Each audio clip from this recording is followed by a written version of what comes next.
This person is absolutely correct. This is exactly how it is. Any counter that we give to the official narratives, they will counter and dismiss as socialism or socialist. And it doesn't matter if they're socialist or not. And oftentimes, when refuting anti communists, we have to give socialist sources because when you're countering fasc or imperialism, the opposite of that is socialism. So, of course, many of the sources are going to be socialist.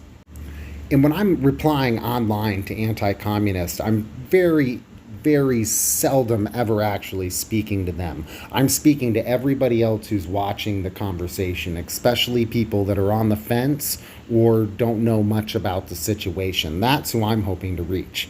Because people who come onto the internet and they state very specific anti-communist things, like let's say Holodomor, the average person out there, the average worker, doesn't know a thing about Holodomor. They've never heard that word.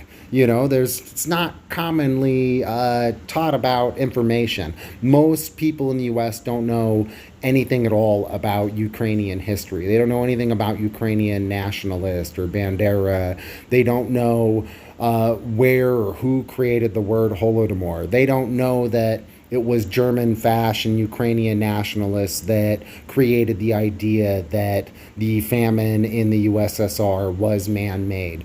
They don't know that it was imperialist British papers and William Randolph Hearst in the U.S. Who was openly supportive of fasc and had a monopoly in the news here in the U.S., who first began reporting about that. The average person doesn't know these things. And so when somebody brings them up online, you can generally assume that no matter what you come back at them with, they're not going to accept it. Their mind's already made up. And so when I'm curating my response, I'm trying to be aware of the other people who are watching the video or reading the response.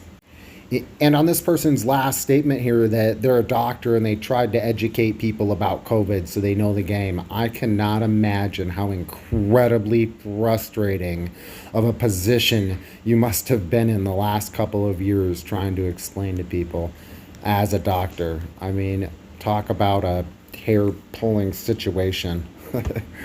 Good luck.